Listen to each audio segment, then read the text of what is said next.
Yeah, البضايخ. And when you quote Tabari, no, he's weak. Ibn Taymiyyah, no, I don't care. But you like Ibn Taymiyyah. Yeah, but he just became a kafir. If he's gonna reject, okay, Bukhari, if he's gonna reject Ibn Taymiyyah, which is the Shaykh of Islam, if he's gonna reject Tabari or Al-Qurtubi, then might as well just become a Qurani. What's the point of you affirming Ahlul Sunnah wal Jama'ah? I set him up this way.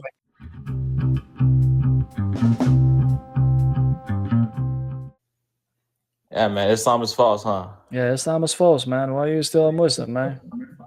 Why is Islam false? Well, there's plenty of reasons why Islam is false. Like, for example, would you ever trust a man that was demonically possessed? Demonically possessed? Yeah, like, for example, if your friend is demonized and he has that demon spirit in him, would you ever trust him for anything? That's false though. I already know your story you're talking about. Can you answer the question? I don't know why you're assuming what I'm gonna bring into the table. Come on, so let's not act stupid. Can you answer the question? No, I wouldn't be following someone that's demonically possessed. No. So you wouldn't trust anybody that was demonically possessed for anything, correct? Of course not. That'd be illogical, right? Well, sure. Then why do you trust your own prophet that was bewitched for 6 months while, he thought he was doing sexual relations with his wives, but in effect that he was not. Even according to the Bukhari, this hadith, it says that this magic was such an effect magic. It was the hardest magic that was played on him. And if you go to Ibn Hajar al-Asqalani's book from Fath al-Bari, it says that this magic comes from a demonic spirits, right? And you just said that's what Bari says. Hold on. Wait. You just said that you don't care about Ibn Hajar al-Asqalani? No, we're not talking about that right now. We're talking about you said this. You said he's demonically possessed. Yes, he was demonically possessed. So what you just said, he was bewitched, right? Yeah, what does it mean to be bewitched? Let me finish. All it can mean all kinds of things. It doesn't matter. But during the 6 months, did he receive revelation during those 6 months? Was he receiving revelation? Yeah. Yes, he was receiving. Hold on, one second. He was receiving revelation. Do you know from who? From a shaitan. A shaitan actually was taking the form of a Jibreel, and he was coming down, and he was putting words on Muhammad's. Let me ask you. So, when your prophet thought he was having sex with his 9 wives, what was he actually doing? Doesn't matter. You said it doesn't matter. A guy thinks there's a woman in front of him and he's banging her. So what was he doing? Bro, what's up with this guy's mouth? Who talks like that? I'm reciting your Quran. You want me to talk about how filthy your prophet is in his language? So stop running and repeating the question. What did your prophet do when he was in front of him and he was banging her? Why did Paul suck off Timothy? Why you guys want to have conversations just to blaspheme? You guys are fucking sick dogs. Okay, well, how about you just watch your mouth, man? Yeah, what's wrong with you? I'm just saying, bro. Like, you're gonna answer the question. You're gonna manifest like your prophet. Conversation, don't blaspheme. You want to manifest like your prophet because he barked too, like you. So hold on, Sam. Hold on, 1 second. Hold on, Sam. Hey, hold on, Henny. 1 second. Let me just speak, bro.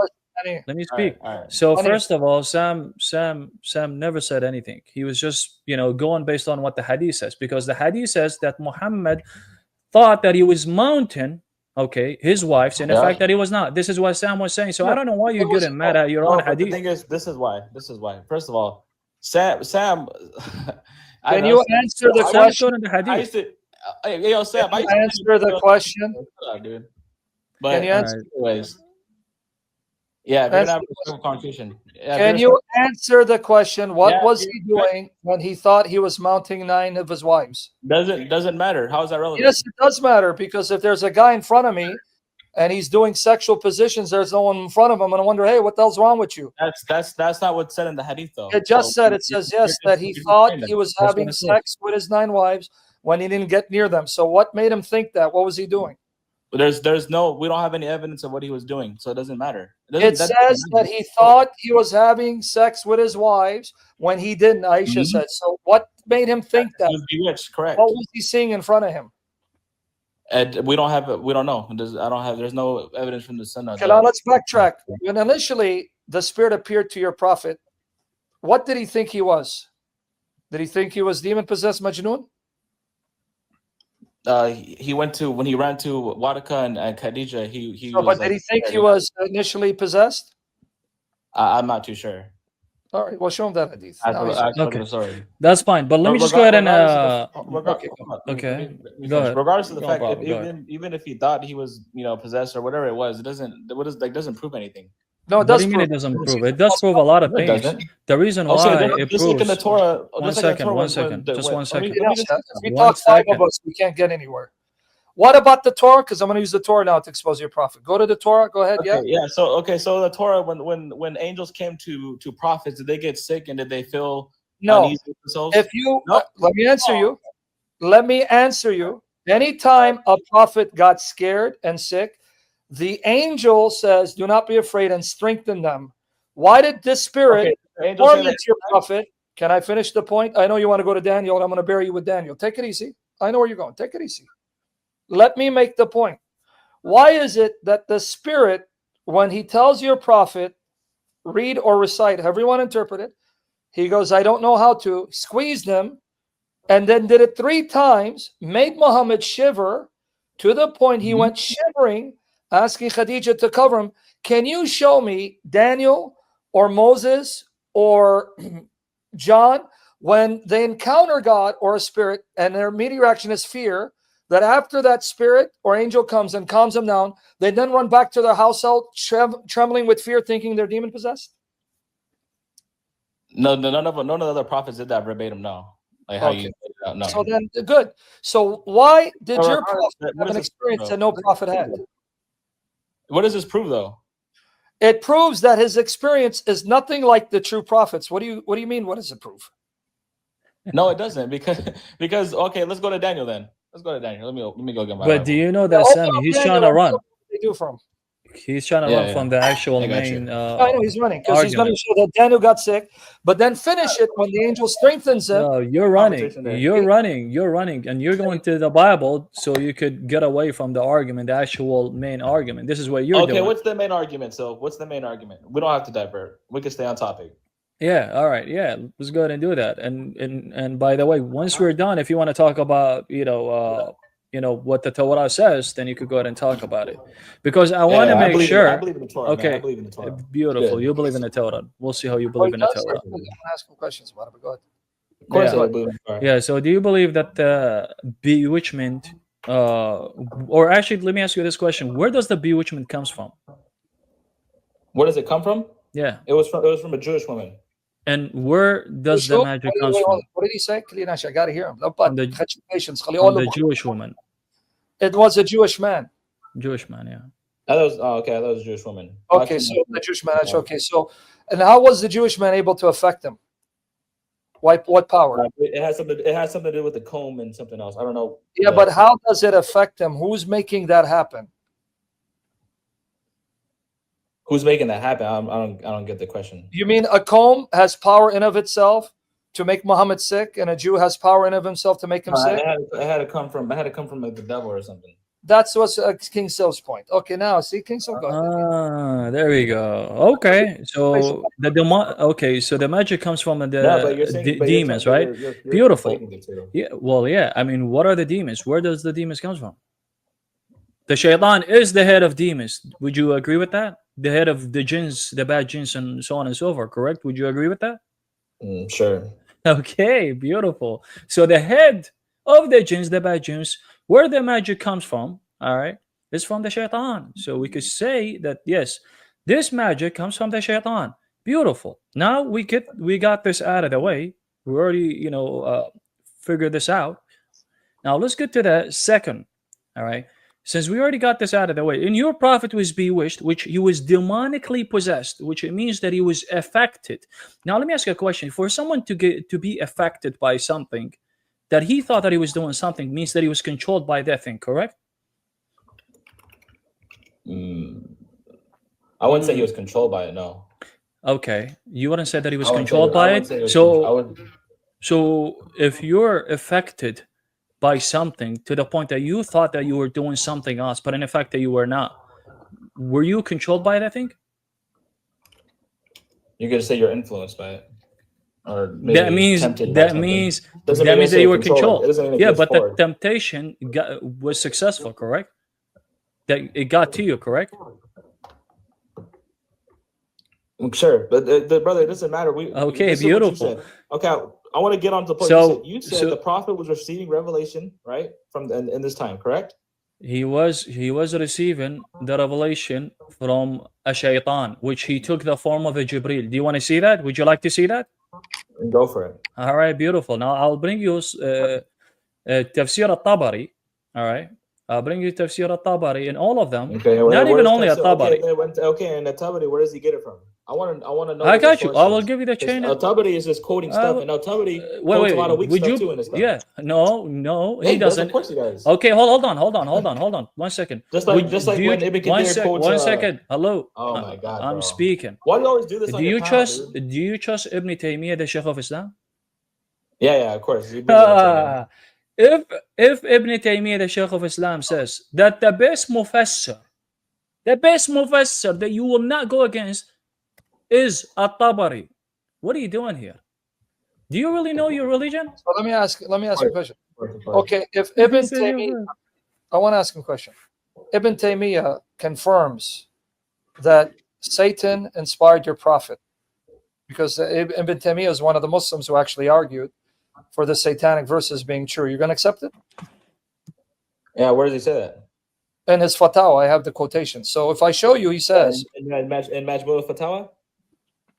Do you want me to get you the quote? But before I do, when I show you, because I'm going to show it to you, because I don't want you to backtrack.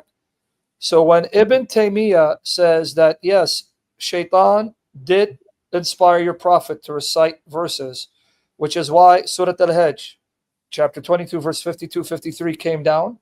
He said that happened because there's enough chains to show you it's reliable. Even though there might not be an unbroken chain, there are what they call Sahih Mursal chains. So if Ibn Kathir, I show you, he says all the chains are mursal though. If Ibn Taymiyyah, there we go again. If Ibn Taymiyyah tells you there's enough of the chains to show it's sound, will you then admit, yes, Satan inspired your prophet? No, because are the chains that you just said, are they all mursal? They are Sahih, yes. No, I didn't ask. I asked, are the chains? Are they broken chains? They don't need to be, because you have in the cases of like Az-Zuhri, when he wouldn't mention the Sahabi that told them what the Prophet said, but because Az-Zuhri was known to be authentic and reliable, that they said that's fine because he is reliable. We know he wouldn't have made it up. He got it from the Sahabi. That's why it's called Sahih Mursal. Okay, so if I show you Ibn Taymiyyah, stop talking over me, dude. If I show you Ibn Taymiyyah that shows, does this guy keep manifesting like Muhammad? Because I'm trying to make a point. He's talking up. Can you allow him to finish? If I show you Ibn Taymiyyah that he agrees this is genuine and it happened, will you then agree that Satan inspired your prophet? No. Because then I'm not going to waste my time. Then explain to me. Ibn Taymiyyah. Open up Surah Al-Hajj. Read for me Surah Al-Hajj, ayat 52 and 53. No, we're gonna let's stick to. It has to do with the satanic verses. Since you won't do Ibn Taymiyyah, do the Quran. Open it up for me. 52 and 50 what? 54. Just read it. Open it up. Open it up. Open it up. 1 second. Okay. I will do that in a second. So Surah Al-Hajj what? 52 what? 52 to 53. I want to ask him a question. Yeah, Ibn Kathir says it. Okay. Ibn Kathir. No, I don't care about Ibn Kathir. You don't want commentaries. Forget commentaries. Now you don't want to quote Ibn Kathir now. Huh? Oh no, I'll bury you with Ibn Kathir because he admits there are people who said this is about the satanic verses. Yeah, there's people. We'll get to it. Buddy, if you're gonna talk over us, get the hell out of here. I'm not over talking him. It's just delayed. Okay, then listen. I don't want you to go to Ibn Taymiyyah, anybody, or Tabari. I want you to explain the historical context of these verses. Read it for us. Without going to Ibn Kathir, Ibn Taymiyyah, don't go to any of them. Just explain it. Yeah. Pull it up, so I got her. No, it's right here. It's on YouTube. If you want to come, you can go ahead and come over here. But anyways, it says, whenever we sent a messenger or a prophet before you, O prophet, and he recited our revelations, Satan would influence people's understanding of his recitation. But eventually Allah would eliminate Satan's influence. Then Allah would firmly establish his revelations. And Allah is all-knowing, all-wise. Read So 53. we'll go to 53, yes. And we're going to go to Tafsir al-Tabari, right? On these? No? You're not listening. Okay. Brother, So let me all know that if he's... you walk away and I'll just go. The man, when I want to give him Ibn Taymiyyah, he didn't want it. He didn't like Tabari. So I wanted to explain the ayat without going to any of the commentaries. Did he become a Qurani? Okay. No, I didn't become Okay, that's fine. That's fine. We already appealed to Ibn Kathir. It's okay. Shut up and read it, man. All of that so he may make... No, I'm reading up to 53. Yes, slow. All of that so he may make Satan's influence a trial for those hypocrites whose hearts are sick and those disbelievers whose hearts are hardened. Surely the wrongdoers are totally engrossed in their positions. Now, before you start manifesting, listen to my question. It says, whatever Satan inspired through your prophet, that was used, Satan's recitation was used as a trial, fitna, for the hypocrites whose hearts are sick, the disbelievers whose hearts are hardened. So can you tell me what event this is referring to, that when Satan inspired your prophet, it resulted in the hypocrites to manifest and to become hardened? What event is this referring to? I'm not too sure, but it's not that event. What event is it referring to? I'm going to ask you a second time. It's not that event. You're trying to... I'm going to ask you, what event is it referring to? Oh my God. Brother, Ibn Kathir, wasting your time. This guy's tripping, bro. Watch your head, man. Watch your head. But anyways, do you know even Kitab al-Bukhari, okay, Sahih al-Bukhari himself gives a commentary regarding this ayah that you just brought up? Yeah, when you quote Tabari, no, he's weak. Ibn Taymiyyah, no, I don't care. But he like Ibn Taymiyyah. Yeah, but he just became a kafir. If he's going to reject, Bukhari, if he's going to reject Ibn Taymiyyah, which is the Shaykh of Islam, if he's going to reject Tabari or Al-Qurtubi, then might as well just become a Qurani. What's the point of you affirming Ahlus Sunnah wal Jama'ah? I set him up this way because I want him to answer. I wanted this guy, corner him, because in Surah Al-Hajj, chapter 22, verse 52, 53, it says that Satan inspired Muhammad with words that Allah had to remove. And what Satan inspired through Muhammad caused great tribulation for the disbelievers. So I wanted this pagan to try to answer it from the Quran. He couldn't, because this only makes sense in light of Muhammad reciting satanic verses that he later retracted. So we can talk about that later, but go ahead, brother.